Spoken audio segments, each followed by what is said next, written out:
Welcome back. All right, so 10 games to review, and if you're looking for the first 4 games of the day, those reviews have already been done. They're already on the channel. All right, so let's go ahead and jump right in. Arizona and Carolina. Carolina, they are the masters of shot suppression. It is very impressive to watch. So it's Ingram versus Ronta. Early jump for the Canes. Orlov has a shot that deflects off the post. Canes press. The Coyotes block. The shots are 3 apiece, 9.5 minutes in. Much better start for the Coyotes to this one. In fact, they score first. It's Logan Cooley from Gunther and Mosier at 14-21. So Arizona's ahead. They're playing well. Shea's then denied. Ingram holds on there. There's a post for Natchez on a break with 103 left. The Coyotes get a power play. They're up 1-0 after the first in Carolina. Second period, Canes finish the kill. The teams trade turnovers. The Coyotes press at 3 minutes. The Canes press the next shift. Shots on net are 3-0 for Carolina at 5.5 minutes. We get 2 minutes of 4-on-4, and then it becomes a 4-on-3 for the Canes, and they score on it. It's Natchez from Jarvis and Burns at 7:57 to tie the game. Soderstrom then has a shot that deflects wide. The shots are 9-2 Carolina with 7 minutes left. Teravainen misses one high. Orlov has a shot that's caught and held. The only reason this game's tied is Connor Ingram. And then things get pushy on a hold by Ingram. But yeah, it's 1-1 after 2. It really shouldn't have been, but Connor Ingram standing on his head. Third period, Canes press at 3 minutes. Natchez has a chance that's held. Shots are 5-0 for the Canes at 6 minutes. Teams trade turnovers. Jarvis is denied. The Canes press. Burns has a shot that saved. The Coyotes get pinned down. I think that's an understatement for this period. 4:58 left. The Canes get a power play. Jarvis is denied. Ingram holds. It's killed off by Connor Ingram. But Orlov scores from Drury and Chatfield at 19:24. Ingram could not nurse this one to overtime. And he puts it top far corner, and then 13 seconds later, Jesper Fast scores from Jarvis and Stahl. So Carolina pulls this one out late. They win 3-1. They go to 28-15-5 on the season. Arizona, rough week for them. It's a rough road trip. They're 23-22-3 now. Shots on net, 8-7 Arizona in the first, 14-3 Carolina in the second, 18-0. No shots for Arizona in the third. Final shots 39-11 for Carolina. As I said, it's something to watch. Power plays, Arizona 0 for 1, Carolina 1 for 2. The hits 19-11 for Carolina. Ingram 36 saves on 39 shots. Ronta 10 saves on 11 shots. Ronta might have been vulnerable tonight. We'll never know. This is how Carolina plays, and I'm sure there's a coach somewhere going, why can't my team do that and hold teams to an average of 11 shots? Didn't Detroit get 11 shots the other night too? 11 or 12? Man, they just make it look easy. All right, next up, New York and Ottawa. This was a weird one. So Quick versus Korpisalo. The Rangers get the early shots. The shots are 3-0 New York, 2.5 minutes in. First 5 minutes, it's all Rangers. Net feed to Tkachuk, near miss. Goudreau has a chance that's held. Joseph couldn't bury one on a rebound in close. And then Brady Tkachuk opens the scoring for Ottawa at 11:43 from Claude Giroux. That is the 700th assist for Giroux. There were a lot of guys hitting milestones tonight. So again, I stopped doing milestone videos. I haven't done them this year because there's just so many of them. So that one's buried on a turnover. We then had a fight between Barclay Goudreau and Kastelik. Stutzla nearly adds one. The Rangers press with 3.5 minutes left. With 2:37 left, the Rangers get a power play. Ottawa kills that off. 2 shots on net for the Rangers. So it's 1-0 Ottawa after the first. Must have felt pretty good. Second period, power play for Ottawa, and they score on it at 1:24. It's Chychrun from Batherson and Shabbat. Shabbat then has a chance that deflects wide. They're up 2-0. It looks like this could be a laugher. Well, cue up the comeback. At 5:51, Lafreniere scores from Panarin and Fox. At 8:33, Kreider scores from Zibanejad. And at 9:12, on a rush, Zach Jones scores his first in a while. Panarin and Trocheck with the assists. So suddenly the Rangers have a lead. And then at 11:16, they widen that lead with a goal by Johnny Brodzinski. Jones and Cooley with the assists. That ends the night for Korpisalo, because that was the problem. Sogard's in the net, and a little over 5 minutes later at 16:54, it's another rush goal. Blake Wheeler scoring from Zibanejad and Kreider. Bit of a leaky defense there by the Ottawa Senators in the second period, and 5 goals for the Rangers in a row in about 11 minutes of game time. 1:55 left. The Sens guilty of a delay of game. There's a shorthanded rush by Joseph. That's saved. Power play's killed off. We go to the third period. The shots are 2 apiece at 3 minutes. Pinto's denied. Quick holds. Wheeler has a net feed. That's picked off. We get a power play for the Rangers. That's killed off. The Rangers press after it's done. But the shots are 13-5 for the Sens with 5 minutes left. The fans call one. The referee doesn't. They pull the goalie because why not? And at 17-17, Panarin hits the empty net from Lafreniere. And then some arguments started between Trocheck and the Sens. And clearly the Rangers decided, fine, we'll add another. And at 17:52, they put the no mercy magnet on the board with Kakko scoring from Brodzinski and Gustafsson. So your final score is 7-2. The Rangers entering the All-Star break on a high 30-16-3 with the 7-2 win. For Ottawa, the misery continues. They're 18-25-2 on the season. Shots on net, 12-7 Rangers in the first, 9 apiece in the second, 15-8 Ottawa in the third. Final shots, 31-29 Ottawa. Power plays, the Rangers 0 for 7, Ottawa 1 for 1. The hits, 28-24 Rangers. Quick save 29 out of 31, and Jonas Korpisalo saved 13 out of 17 before Mad Sogard went in and saved 9 out of 11. Rough night for Ottawa. All right, moving along. Montreal and Pittsburgh. So Allen versus Jarry. And like I said, Montreal likes to be at 500, and they're close. They're close. So early chances for Montreal. Raquel has a shot that's blocked as the Penguins press. Puustinen has a shot that deflects out. The shots on net are 3-1 for Pittsburgh, 4.5 minutes in. Good forechecking by the Penguins at this point in the game. We get a power play for Pittsburgh. That's killed off. The first 12 minutes of the game, Allen had 12 saves. So he was busy and he was good. And Gouli puts Montreal ahead. He scores from Matheson and Caulfield at 15:53. So after the first period, it's 1-0 Montreal. Second period, early jump for the Habs. The Pens have some pressure, but it misfires. And then Eller, in his 1,000th game, he gets a goal to tie it from Puustinen and Raquel at 4:05. The shots are 5-2 for Pittsburgh at 7 minutes.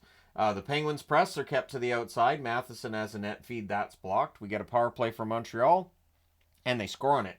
To get the lead back, it's Slavkovsky from Monahan and Suzuki at 12:23. He banks it in from the side of the net. Eller nearly answers. Malkin can't bury one in close. The Penguins press with 4 minutes left. With 2:16 left, the Penguins get a power play. That's killed off. It's 2-1 Montreal after 2. Third period. Not a lot of opportunities in that third period. Really wasn't. So early press by the Penguins. Suzuki then has a shot that's held. The shots are 3-2 for the Penguins at 4.5 minutes. There were only 5 shots the rest of the period. Penguins are line juggling too, looking for some kind of magic, and it ends up being Gensel from Crosby, because of course it is, to tie the game at 10:03. Pettersson with the other assist ties her at 2. Crosby then fires one wide as the Penguins press, and the Habs did a really good job of shot suppression. Not Carolina good, but definitely good by Montreal standards. Malkin has a net feed that's held. It's 2-2. We're going to overtime. In the overtime, the Habs controlled early. Slavkovsky's denied. Matheson has a net feed that's picked off. The puck goes the other way, and Pettersson buries it on a 2-on-1 rush at 2:43. Raquel and Malkin with the assists. Pittsburgh wins 3-2 in overtime. So with the overtime loss, Montreal 20-21-8 on the season. For Pittsburgh, 22-17-7 with the victory. Shots on net, 13-10 Pittsburgh in the first, 14-11 Pittsburgh in the second. Both teams had 5 shots in the third, and in the overtime, both teams had 1 shot. Pittsburgh's the one that matters. Final shots, 33-27 for the Penguins. Power plays, 1 for 1 for Montreal, 0 for 2 for Pittsburgh. The hits, 23-23. Allen saves 30 out of 33, and Jarry saved 25 out of 27. But entertaining? Absolutely. Next up. New Jersey and Tampa Bay. So the Devils, going into the break, they're honestly in trouble, and I'm starting to realize that unless Jack Hughes comes back and this team just catches fire, they're probably going to find themselves on the outside looking in at the playoffs. So it's Vanacek versus Vasilevsky. Early press by Tampa. Palat has a rush chance that's defended. The Devils press at 4.5 minutes. Radish has a one-timer that's kicked aside. The shots are 4-0 Tampa at 8.5 minutes. Take that, Carolina. The Devils press with 9.5 minutes left. Toffoli's denied. Vasilevsky holds. Things get pushy on a hold by Vanacek. Devils press with 5.5 minutes left. Radish has a blast that's caught and held. 2 minutes left. The Bolts get a power play that's killed off. Scoreless after 1. Honestly, the 4 o'clock starts were pretty quiet in the first period. Second period gets noisy fast for Tampa Bay because at 1:09, Nick Paul scores from Hedman and Radish, and that is the 700th point for Victor Hedman in his career. Again, it just feels like everybody's hitting milestones at the same time. So that one's buried in close by Nick Paul. The shots are 2-1 Tampa, 4 minutes in. A few whistles, good flow to this game at that point. We get a power play for Tampa. Point has a shot that deflects out. That power play's killed off. Bolts press at 9 minutes. Nemitz takes a puck to the face. He ends up coming back into the game, had to exit for repairs. At 10 minutes and 40 seconds, Hagel makes it 2-0. He scores that one from Hedman and Paul. Buries a loose puck at the net there. Bolts press for another, but yeah, they're up 2-0 after 2. Third period. Good forechecking by the Devils, and Vasilevsky was pretty good when he was tested. The Devils press at 2.5 minutes, and eventually they score at 2:49. Palat buries a rebound at the net. Hischier and Hatakka with the assists. On that one, of course, Hatakka, part of the package they got from San Jose in the Timo Meier deal. So the Devils look to tie it, but at 3:49, Stamkos scores to restore the 2-goal lead. Perbix and Kucherov with the assists. We then get a power play for Tampa Bay. That's killed off. Asimon's denied on a break, and then Bratt puts one over Vasi's pad on a rush at 7:19, and it gets it a little bit closer. Tampa Bay presses with 9.5 minutes left. We get a power play for the Devils. That's killed off. And then at 13:52, Braden Point scores to kind of widen that lead, make you think, you know what? New Jersey's probably not coming back in this one. The Bolts press with 4 minutes left. Willman has a net drive that's saved. And then with the goalie pulled, New Jersey does score. So at 17:22, it's Toffoli from Palat and Nemitz. And then it's empty netter time. At 18:21, Hagel hits the empty net from Cirelli and Kucherov. And at 19:06, Point hits the empty net from Hedman and Stamkos. So in the end, with 2 empty netters, it becomes a 6-3 win for the Tampa Bay Lightning. They go to 27-18-5. They're red hot right now. New Jersey 24-20-3 on the season. Shots on net 9-6 Tampa in the first, 19-4 Tampa in the second, and both teams had 14 shots in the third. Final shots 42-24 for Tampa.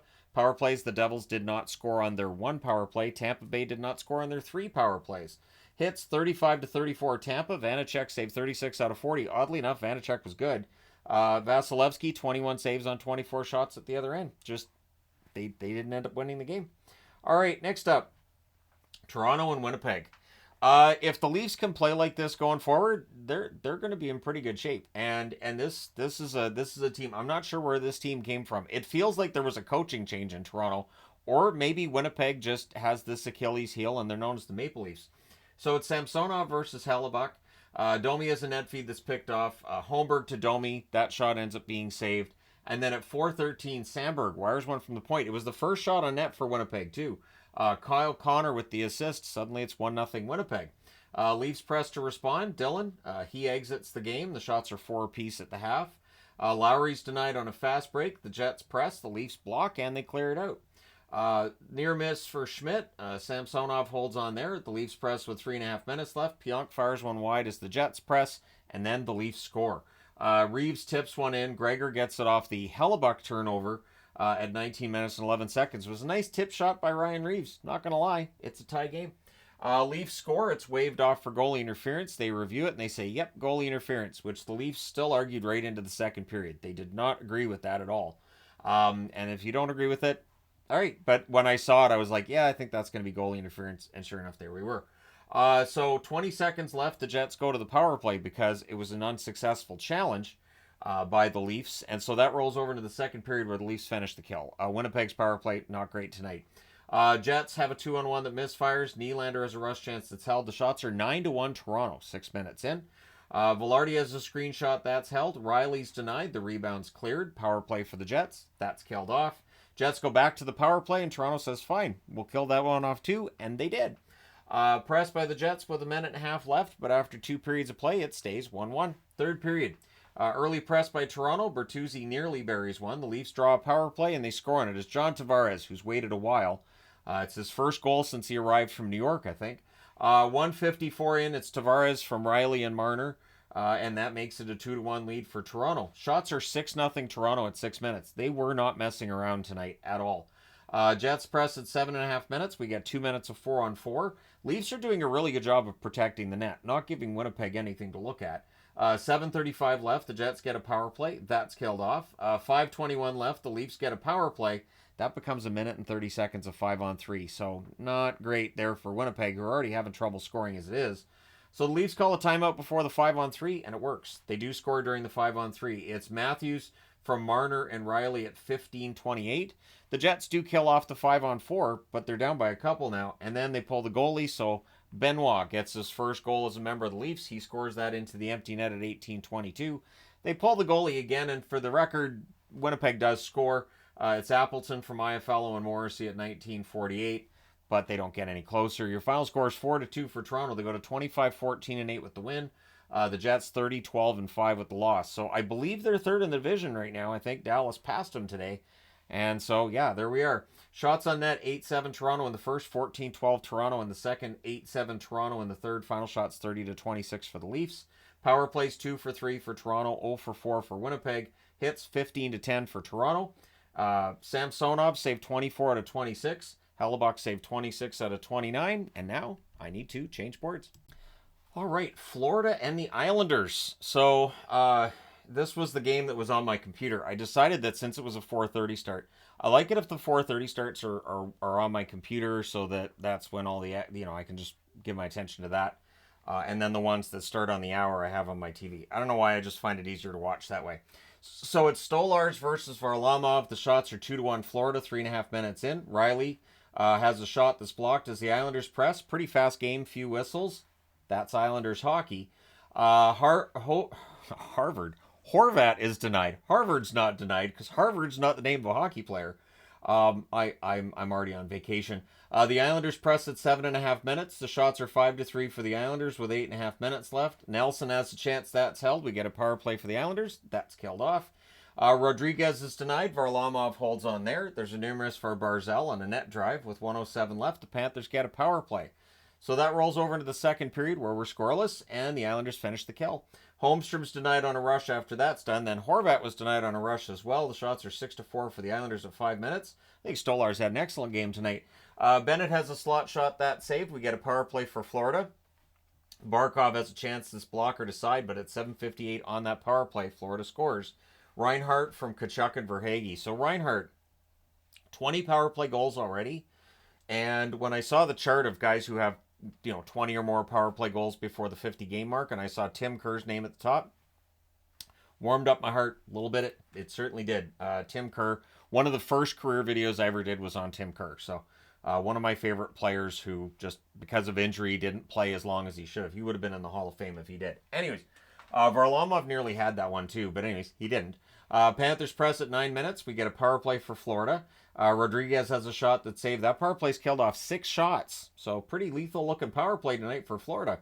The Islanders press with 4 minutes left. Eventually they do tie it. It's Holmstrom bearing a loose puck. Pajot and Wallstrom with the assists at 16:29. Then there's a post for Romanov. So the Islanders almost had a lead. It's cleared out after that. It's 1-1 after 2.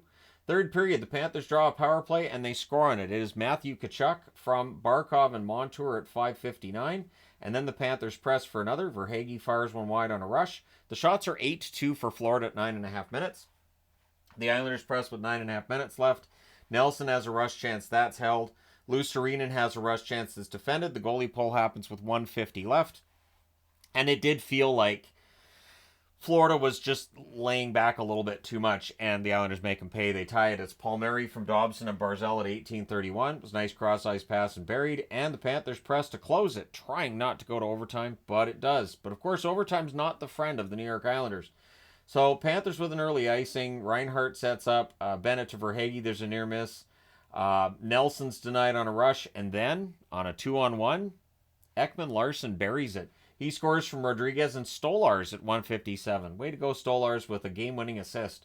So Florida goes into New York. They win 3-2 in overtime. They go to 31-14-4 on the season. With the overtime loss, the Islanders now 20-17-12.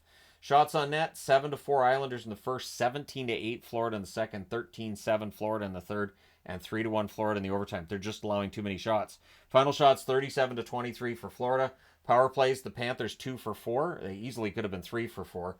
The Islanders 0 for 1. The hits, 16-15 Florida. Stolarz saved 21 out of 23. Varlamov, very good tonight. 34 saves on 37 shots in the loss. And without Varlamov playing great, they wouldn't have even got to overtime. All right, next up, Vegas and Detroit. So, go Wings. All right, so Thompson versus Lyon. Good early back and forth. Rasmussen has a net feed that's picked off. 4.5 minutes in. The shots are 4-1 for Vegas. But Larkin gets his 200th goal to open up the scoring for Detroit. Like I said, everybody hitting milestones. DeBrincat and Raymond with the assists at 5:04. It's a tic-tac-toe on a 3-on-2. And then Wallman deflects one top shelf. Perron and Sider with the assists at 7 minutes. It's suddenly 2-0 for Detroit. Vegas looks to respond, and they do. Barbashev tips one 5-hole. Roy and Martinez with the assists at 8:01. And then Cotter tips one in close. Martinez and Petrangelo with the helpers at 10:55. Vegas then presses for the lead, and it looks like, oh, here we go. Vegas has the momentum. But we get a power play for Detroit. That's killed off with 3:16 left. Detroit gets another power play, and it's their only 2 power plays of the game. They score on the second one. It's Veleno from Sider and Fabry at 18:17 to give Detroit a 3-2 lead after 1. Second period, and I thought this one was going to have an 80s magnet, but nope, no 80s magnets tonight. So second period, Korczak has a slot shot. That's held. Larkin hits the outside of the net. We get a power play for Vegas. There was a shorthanded Veleno chance that's saved. That's killed off. Perron has a net drive that's saved. The shots are 6 apiece at 9.5 minutes. Wings press are kept to the outside. There's more pressure by the Wings with 6 minutes left. There was 26 shots in that second period. There were no goals in that second period, so both goaltenders do well in the second. Third period, teams trade rushes. Raymond has a net drive that's blocked. We get a delay game call. Vegas with the power play. Detroit kills that off. Marchessault has a shot that's held. The shots are 3 apiece at 8 minutes. Vegas presses with 9 minutes left, but Andrew Kopp, he scores from Rasmussen at 11:45. Vegas does look to respond. Veleno fires one wide on a rush. The goalie pull happens with 2:40 left, and at 18:30, Larkin enjoyed his 200th goal so much he scored his 201st into the empty net. Confer and Raymond with the assists. Detroit wins 5-2 over the Vegas Golden Knights. They go to 26-18-5 with the win. Vegas 29-15-6 with the loss. It feels like, and I don't know if this is the case or not, but it feels like we're starting to see a separation between the teams above the line and below the line in the East. And so we'll see if that continues after the All-Star break. Shots on net, and Detroit's above that line. Shots on net, 10-8 Vegas in the first, 15-11 Detroit in the second, 9-6 Vegas in the third. Final shots are 30-29 for the Golden Knights. Power plays, Vegas 0-2, Detroit 1-2. The hits, 14-10 for Detroit. Thompson saved 24 out of 28. Lyon saved 28 out of 30. So another really good game for Alex Lyon. If you try to act surprised, I will tell you, you are not surprised. This has become standard. All right, Anaheim and Minnesota. This is a bit of a surprise because Minnesota really needed the win, and they don't match Calgary's record anymore. It's like, Anyways, it's Dostal versus Gustafsson. Early shots for the Ducks. We get a power play for the Wild. That's killed off. The Wild press at 5.5 minutes. Things get pushy and a hold by Dostal. Minnesota would score first. It's Kaprizov from Zuccarello and Brodin at 6:38. Lacomb's then denied on a breakaway. I'm not sure who Lacombe thinks he is, but he was getting breakaways tonight. Terry then does tie it, though, at 8:17 from Vetrano and Grew, and that was just messy defense by Minnesota. They just blew it. So the shots are 10-7 at the half for the Anaheim Ducks. We get a power play for Anaheim. That's killed off. The shots really settled down in that second half of the period. The Wild press with 4 minutes left. Lacomb's denied on another breakaway. And then at 18:37, Merrill has one that deflects in. Zuccarello and Rossi with the assists. It's 2-1 Minnesota after 1. Second period, Terry to Vetrano gets picked off. The shots are 4-0 Minnesota at 4.5 minutes. The Wild score, but it's offside. I think my favorite part of that was when they were showing the replay, and it's like, okay, now the puck has to completely cross the line. You could already see the skate was in the zone. I was like, yeah, that's offside. Well, it's close. It's not, though. It's really, really not. Anyways, so I said that out loud. Like, it's not close. I can see he's in the zone. So we get a power play for Minnesota. That's killed off. The Wild press after it's done. Hartman has a shot that's kicked aside. The Wild go back to the power play. Henrique is denied out of the box. Got to watch that guy coming out of the penalty box. Rossi to Kaprizov gets picked off. I think part of that is that teams are playing 4 forwards or 5 forwards on their power plays. If you have 2 defensemen, that especially late in a power play, you might be able to prevent those guys coming out of the box getting those breaks. Anyways, Rossi to Kaprizov's picked off. Bogosian has a net drive saved with 28.4 seconds left in the second period. Anaheim with a power play. So that rolls over into the third. The score is still 2-1 for Minnesota. Henrique gets denied. The power play is killed off, but the shots are 4-0 Anaheim at 4.5 minutes, and they would tie it. It's Strome from Gudas and Henrique at 6:45. Now the Wild do press to respond. We get a power play for Minnesota. Rossi has a screenshot that's held. And then, as the power play ends, on a rush out of the box, it is Terry scoring the 3-2 goal. He scores that one from Henrique and Vaca-9 at 11:40. Yeah, Urho, you got yourself another point. And yeah, it was 3-2 at that stage, and the Ducks did what they had to do to hang on. Shot blocking, some decent saves by Dostal. It's not that Minnesota had a ton of opportunities late. It's just Anaheim held on. They win 3-2. They go to 17-30-2 on the season. For Minnesota, 21-23-5 is their record, so not great. Shots on net, 13-12 Anaheim in the first, 17-4 Minnesota in the second, 8 apiece in the third. Final shots, 37-25 Minnesota. Power plays, Anaheim 0-2, Minnesota 0-4. The hits, 13-10 Anaheim. Dostal saves 35 out of 37, and Gustafsson saved 22 out of 25. So Lucas Dostal's turning into a pretty good goaltender as this season rolls along. All right, next up, Chicago and Calgary. If you're having trouble sleeping, I highly recommend the first 2 periods of this game. I think that they might be the best cure for insomnia I've seen this year, and I watched the Edmonton-Chicago game. I don't know what Chicago's doing to hockey, but they need Bedard back because, yeah, I know, they're sloppier, but at least there's creative plays that's entertaining. So, Mrazek versus Markstrom. Backlund has a shot that's caught and held. The Hawks press 5.5 minutes in. Kadri has a rush chance that's held. The teams trade turnovers. The shots are 5-3 for the Flames at 8.5 minutes. Power play for Chicago. That's killed off. 1 shot. The Hawks press with 3 minutes left, but it's scoreless after 1. Second period. Blackwell's denied early. We get a power play for the Flames. There's a shorthanded break for Tkachuk. That's saved. Power play's killed off. Kurashev's robbed on a break as well. The shots are 5-4 for the Flames at 7 minutes. It felt like, when Chicago got a chance, it was a pretty good one. Markstrom really dialed in tonight. So the Hawks press with 6.5 minutes left. That's after the Flames had some pressure at 9.5 minutes. We get a power play for Calgary. Weegar has a shot that's saved. It's cleared out, but Lindholm buries one in close. His first goal in a while. He scores at 15:55 from Sharangovich and Kadri. 3:58 left. The Hawks with a power play. That's killed off. The Flames rush the other way. It's 1-0 after 2. Third period. Flames press at 2.5 minutes. Hanifin has a chance. That's saved. Tkachuk is dinged on a shot block. Went right off his knee. That had to hurt. Shots are 3-1 Flames at 3.5 minutes. Good forechecking by Calgary. Jones has a wrister that's saved. It's cleared out. The Flames have a 2-on-1. That's broken up. Kurashev with a rush chance. That's saved. There's a near miss for Shillington. And Calgary presses after that. The Hawks press with 8.5 minutes left. Coleman has a slot shot. That's held. Mangiapane has a rush chance. That's denied after the Hawks had some pressure in the Calgary end. The goalie pull happens with 2.5 minutes left. Radish has a rush chance. That's held. And Markstrom saves the game. Basically late, Chicago did everything they could. Markstrom it was his game. Your final score is 1-0 for the Flames. They go to 22-22-5 on the season. Chicago with this loss, ugly record, 14-34-2. Shots on net, 11 apiece in the first, 12-9 Calgary in the second, 12-7 Chicago in the third. Final shots, 32-34 Chicago. Power plays 0-2 for the Hawks, 1-2 for Calgary. Power plays 19-18 for Chicago. Mrazek saved 29 out of 30. He continues to have a very good season. And Markstrom, 32 saves for his second shutout of the season. And, it's a game, it's done, and Calgary gets the 2 points. Is it pretty? No. But is it 2 points? Yes. All right, last game. I don't even know where to start with the Columbus-Vancouver game.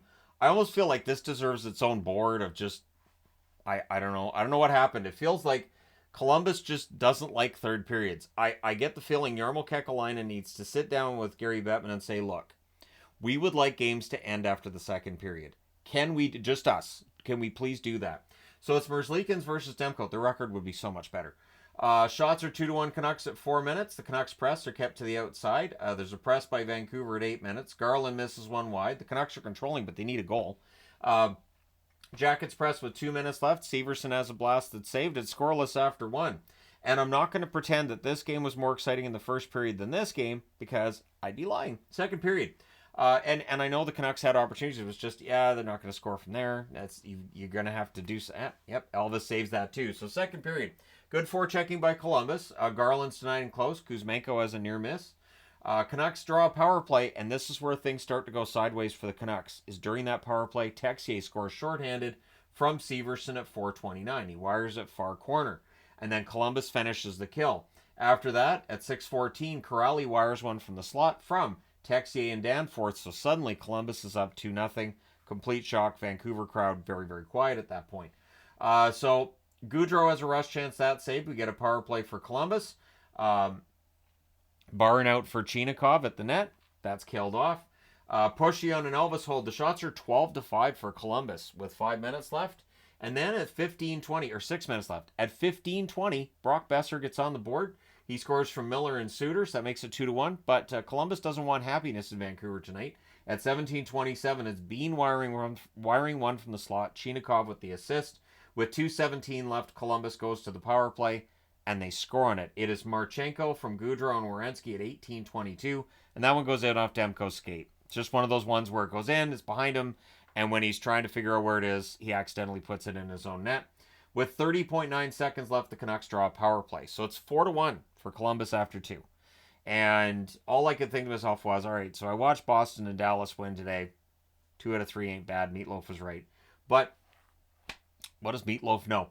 So 1 minute and 10 seconds in, Pettersson scores on that power play that rolled over from the second period. Miller and Hughes with the assists. He wires that one from the right circle. That's his spot. Canucks go right back to the power play as Columbus starts having a bit of a meltdown.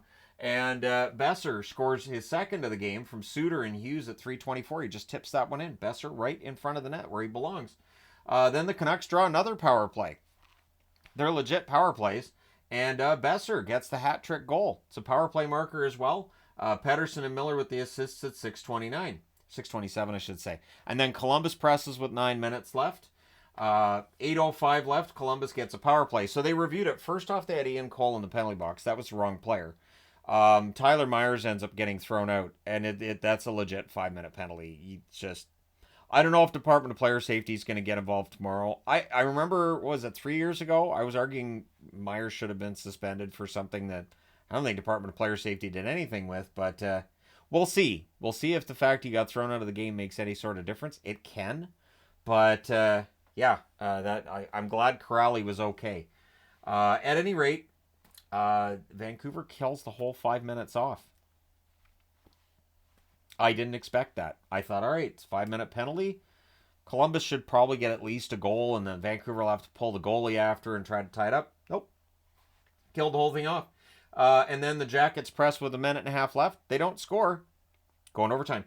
In the overtime, Werenski has a one-timer that's held. Suter has a shot that deflects out. And then at 4:01, so just as I'm thinking it's going to go to a shootout, Pettersson goes in off his skate. It's the second of the game. Besser and Hughes with the assist. So Besser with a 4-point night. That's how you go into the All-Star break. And the Canucks win this one 5-4 in overtime. They go to 33-11-5 on the season. With the overtime loss, Columbus 15-23-10. Again, once you get past the second period, Columbus's chances drop. Shots on net, 11-4 Vancouver in the first, 14-8 Columbus in the second, 12-9 Vancouver in the third. Both teams had 2 shots in the overtime. Vancouver the shot that matters. Final shots, 33-29 for the Canucks. Power plays, 1 for 3 for Columbus, 3 for 4, I should say, for Vancouver.